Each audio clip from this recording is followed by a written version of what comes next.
Welcome to Suman TV. నేను మీ నవీన్. ప్రస్తుతం నేను కేపీహెచ్పిలోని ట్రీట్మెంట్ రేంజ్ హాస్పిటల్లో ఉన్నాను. మనతో ఉన్నారు laparoscopy and laser surgeon doctor Sridhar Reddy గారు. హాయ్ సార్, నమస్తే అండి. నమస్తే అండి. సార్, చాలామంది కూడా పైల్స్, మొలలు, అదేవిధంగా ఫిషరీ, ఈ మూడిటికి కూడా డిఫరెన్స్ ఏంటనేది తెలియదు. సో నిజానికి చెప్పాలంటే నాకు కూడా ఐడియా లేదు సార్. సో ఏంటంటే ఏదో కూర్చోడానికి ఇబ్బంది పడిపోతూ ఉంటామంటే ఆ పైల్స్ వచ్చాయి వీడికి అన్నట్లు అంటూ ఉంటారు.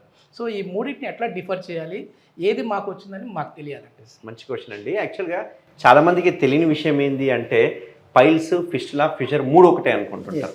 ఈవెన్ చీమగడ్డలు, షెగ్గడ్డలు అంటాం కదా, అది కూడా ఒకటే అనుకుంటారు. అంటే ఎవరికైనా కూర్చోడానికి ఇబ్బంది ఉంది అంటే ఆ మూడు వచ్చేసినాయి అనుకుంటుంటారు. కొందరైతే ఏది వచ్చినా పైల్స్ అని అనుకుంటుంటారు. బట్ చాలా డిఫరెన్స్ ఉంది. చాలా నవ్వులాటగా తీసుకుంటారు సార్, కానీ చాలా సీరియస్ విషయం. దీనికి సంబంధించి ఎట్లా మేము జస్టిఫై చేయాలంటే, అయితే చాలా మంది నా ఓపిక వచ్చినప్పుడు వాళ్ళు నడిచే విధానాన్ని బట్టే వాళ్ళకి నాకు ఒక ఐడియా వచ్చేస్తుంది, వాళ్ళకి ఫైల్స్ ఉన్నాయి, ఫిస్టులా ఉందని చెప్పి. యూజువల్గా చూసుకుంటే కనుక మోషన్ పోయే ద్వారం ఇది అనుకోండి. మోషన్ పోయే ద్వారం దగ్గర గనక మనకు మోషన్ పోయేటప్పుడు ఒక లెవెల్ వరకు మోషన్ కెనాల్ అనేది స్ట్రెచ్ అవుతూ ఉంటుంది. ఆ స్ట్రెచ్ అయ్యే దానిలోనే మనం మోషన్ ఫ్రీగా వెళ్ళాలి. అట్లా కాకుండా మోషన్ గట్టిగా ముఖ్యమనుకోండి, ముక్కినప్పుడు ఏమవుతుందంటే మోషన్ కెనాల్ని చీల్చుకుంటే మోషన్ బయటకు వచ్చేస్తుంది. సో అక్కడక్కడ కట్స్ అనేవి ఫామ్ అవుతూ ఉంటాయి అన్నట్టు. ఈ కట్స్ ఫామ్ అయ్యే దాన్ని ఫిషర్ అంటాం. ఇది యానల్ కెనాల్ అనుకోండి, మామూలుగా యూజువల్గా ఇక్కడ కింది వైపున కట్ అవుతూ ఉంటుంది. ఇట్లా కట్ అయ్యేదాన్ని మనము ఫిషర్ అంటుంటాం. ఫిషర్ యొక్క లక్షణాలు ఏంటి అంటే విపరీతమైన మంట, నొప్పి ఉంటుంది. ఎంత మంట, నొప్పి అంటే వాళ్ళు మోషన్ పోయిన తర్వాత ఈవెన్ కూర్చోలేరు, పడుకోలేరు. ఏ పని చేసినా ఆ మోషన్ కెనాల్ సైడే పోతుంటుంది, వాళ్ళ ఆలోచన అక్కడే పోతుంటుంది. వాళ్ళు జస్ట్ స్క్వీజ్ అవుట్ కూడా చేయలేరు. ఇంకో విచిత్రమైనది ఏంటంటే నెక్స్ట్ డే మోషన్ వెళ్ళాలంటే వాళ్ళకు ఒక రకమైన భయాందోళన ఉంటుంది, ఏడుపు వస్తుంటుంది, కళ్ళలో నీళ్లు తిరుగుతుంటుంటాయి. ఇది ఫిషర్ యొక్క లక్షణాలు.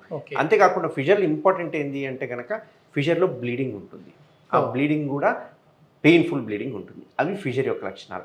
ఇది రావడానికి ముఖ్య కారణం మలబద్ధకం. సో ఈ మలబద్ధకం తర్వాత ఫస్ట్ మనకు వచ్చేది ఫిషర్ అన్నట్టు.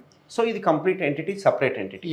సో ఈ ఫిషర్ వచ్చిన తర్వాత మన మోషన్ అట్లే హార్డ్గా పోవడం వల్ల గోడ చుట్టుపక్కల ఉండే రక్తనాళాలు సాగి కిందికి వస్తూ ఉంటాయి. దాన్నే మనము పైల్స్ అంటుంటాం అన్నట్టు. సో ఇది మోషన్కి వెళ్ళే ద్వారం అనుకోండి. ఇక్కడ మనకు ఉబ్బినట్టుగా రక్తనాళాలు ఉబ్బినట్టు కనిపిస్తుంటాయి. వీటిని పైల్స్ అంటారు. సో పైల్స్ యొక్క లక్షణాలు ఏంటంటే ఇందులో పెయిన్లెస్ బ్లీడింగ్ ఉంటుంది, ఇందులో పెయిన్ఫుల్ ఉంటుంది, ఇందులో పెయిన్లెస్ బ్లీడింగ్ ఉంటుంది.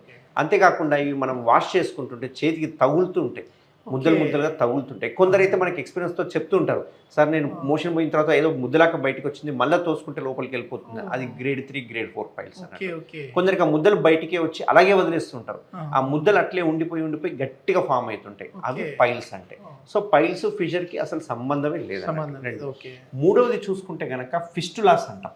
ఫిస్టులాలు అంటే ఏంటి అంటే మామూలుగా మనకు మొటిమలు అయినట్టుగా అక్కడ యానల్ కెనాల్ చుట్టూ కూడా షెగ్గడ్డలు అంటివి, అంటే బాయిల్స్ అవుతూ ఉంటాయి, వేడి గుల్లలు అంటుంటాం కదా, అవి అవుతూ ఉంటాయి. సో ఇవి ఏం చేస్తాయంటే అక్కడ ఉన్న చర్మం దగ్గర మామూలుగా ఫామ్ అయిన తర్వాత, అంటే ఈ యానల్ కెనాల్ అనుకోండి చుట్టుపక్కల ఎక్కడ ఒక దగ్గర ఫామ్ అవుతుంది. సపోజ్ ఇక్కడ ఫామ్ అయింది అనుకోండి, ఇక్కడ చిన్న షెగ్గడ్డ లాంటిది ఫామ్ అవుతుంది. ఈ ఫామ్ అయిన తర్వాత అక్కడ ఉన్న చీమ ఏదైతే ఉందో బాగా స్ప్రెడ్ అయిపోయి లోపల వైపు వెళ్తూ లోపల కూడా బొక్క పెట్టుకొని బయటికి చీమ గారుతుంటుంది. సో బయట చీమ గారుతుంది, లోపల చీమ గారుతుంది. అప్పుడు ఒక ట్రాక్ట్ అంటే రోడ్ ఫామ్ అవుతుంది. దీన్ని ఫిస్టులా అంటాం. సో ఫిస్టులా సిమ్టమ్స్ ఈ రెండింటికి ఎంటైర్లీ డిఫరెంట్ ఉంటాయి.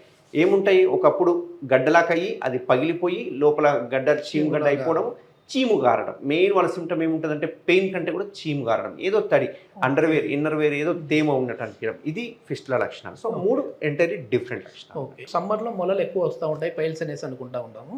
సో ఈ ఫిస్టులా కూడా అట్లేనండి, సమ్మర్లోనేనా ఇది ఎక్కువ? ఫిస్టులాకి ఎటువంటి సంబంధం లేదు, ఎందుకంటే ఫిస్టులా ఆల్రెడీ ఫామ్ అయింటుంది కాబట్టి దీనికి సమ్మరు, రైన్ సీజన్ అట్లా తేడాలు ఉండవు. బట్ ఈ రెండు ఫిషర్కి, పైల్స్కి చూసుకుంటే కనుక సమ్మర్లో ఎక్కువ వచ్చే అవకాశాలు ఉంటాయి, ఎందుకంటే కాన్స్టిపేషన్ ఎక్కువ అవుతుంది.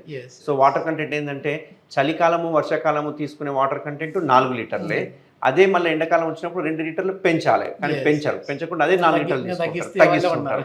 తగ్గించే వరకు ఏమవుతుందంటే కాన్స్టిపేషన్కి వెళ్ళిపోతుంది. సో ఈ రెండు సమ్మర్లో బాగా పెరిగే అవకాశాలు. దీనికి ట్రీట్మెంట్ ఏంటి సార్? అంటే మామూలుగా లేజర్తో ట్రీట్మెంట్ అంటూ ఉన్నారు కదా, ఈ మొలలు అంటే ఏదో ఇక్కడ మొలలు కనపడుతూ ఉంటాయి కాబట్టి కట్ చేసేస్తే లేజర్తో తీసేస్తే అయిపోద్ది అనుకుంటా ఉంటారు. మరి దీనికి ఏంటి ట్రీట్మెంట్? ఫిషర్కి కానీ దీనికి కానీ ఇప్పుడు మన ట్రీట్మెంట్ రేంజ్ హాస్పిటల్లో చేసే లేటెస్ట్ సర్జరీ ఏంటంటే లేజర్ సర్జరీ. లేజర్తో పాటు స్టేప్లర్ అని ఉంది. అది మన ఇండియాలో ఫస్ట్ టైం అవైలబుల్ ఉండే సెకండ్ జనరేషన్ స్టేప్లర్ అనేది మన టీఆర్హెచ్లో మనం అవైలబుల్ చేసామన్నట్టు. సో ఇందులో ఏం చేస్తామంటే యానల్ కెనాల్ని కొంచెము వదులు చేస్తాం, అది కూడా లేజర్తో వదులు చేస్తాం. ఇందులో కనుక అయితే కనుక లేజర్ తోటి కాల్ చేస్తాం పైల్స్ని, దాంతోపాటు అవసరమైతే స్టేప్లర్ కొడుతూ ఉంటాం. అదే ఫిస్టులాలకైతే ఏం చేస్తామంటే ఈ ట్రాక్ని లేజర్తో కోత పెట్టేసి అంటే కాల్ చేస్తాం. ఈ కంప్లీట్ 3 ట్రీట్మెంట్స్ ఏవైతే ఉన్నాయో కంప్లీట్ పెయిన్లెస్ ట్రీట్మెంట్స్. ఓకే. 1 డేలో డిశ్చార్జ్ జరుగుతుంది. సెకండ్ డే నుంచి వాళ్ళ విధులకు ఎప్పటిలాగా వెళ్ళిపోవచ్చు. మొలలు వచ్చాయంటే దాన్ని కట్ చేసేవాళ్ళు, సో మళ్ళీ వచ్చేవి అవి. మరి లేజర్తో ట్రీట్మెంట్ చేయడం వల్ల మళ్ళీ రావా అండి? ఎస్. ఈ రెండిటికి కనుక చూసుకుంటే కోత ఆపరేషన్ మినిమం 40-45 రోజులు బెడ్ రెస్ట్ తీసుకోవాలి ఆల్మోస్ట్ ఆల్. ఏది కోత ఆపరేషన్లో అయితే కనుక, ఎందుకంటే ఒక పట్టాన హీల్ అవ్వవు. బట్ లేజర్లో మాత్రం 1 డేలోనే డిశ్చార్జ్ అవ్వచ్చు, 1 డేలోనే హీల్ అయిపోతుంది మొత్తం. రికరెన్స్ రేటు చూసుకుంటే కనుక ఒక్క ఫిస్టులా ఒక్కటి చూసుకుంటే కనుక 70 to 80% సక్సెస్ రేట్ ఉంటుంది. అదే ఇందులో కనుక చూసుకుంటే కనుక 100% సక్సెస్ రేట్ ఉంటుంది. బట్ ఒక్క ఫిస్టులాలో ఏంటి అంటే మనం చేసిన వెంటనే మోషన్ పోతారు కాబట్టి మళ్ళీ రికరెన్స్ అనే అవకాశాలు ఓపెన్లో చూసుకున్నా లేజర్లో చూసుకున్నా ఉంటుంది. బట్ ఓపెన్లో 40-45 రోజులు బెడ్ రెస్ట్ ఉండాలి. బట్ మన లేజర్లో అయితే 1 డే బెడ్ రెస్ట్ ఉంటుంది అండ్ నెక్స్ట్ డేనే వాళ్ళ డ్యూటీకి వెళ్ళిపోవచ్చు. కాబట్టి laser is the most advanced method. Main మూలశంకం అంటా ఉంటారు కదా సార్, పైల్స్ని మూలశంకం అంటా ఉంటారు. చాలా క్లారిటీగా చెప్పారు సార్. ఒకప్పుడు ఏంటంటే ఈ ములల ఆపరేషన్ జరిగింది అని అంటే దాదాపుగా 40 నుంచి 45 రోజుల వరకు బెడ్ రెస్ట్ తీసుకునే వాళ్ళు. పైగా సర్జరీ అయ్యింది అని అందరికీ కూడా తెలిసేది. కానీ ఇప్పుడు కేవలం ట్రీట్మెంట్ రేంజ్ హాస్పిటల్లో లేజర్ ట్రీట్మెంట్ జరుగుతుంది కాబట్టి ఏ రోజైతే మీరు అడ్మిట్ అయ్యారో ఆ రోజే మళ్ళీ ఈవినింగ్కి డిశ్చార్జ్ అవ్వచ్చు అని చెప్పేసి సార్ చెప్తున్నారు. థ్యాంక్ యూ సార్, చాలా మంచి. Thank you.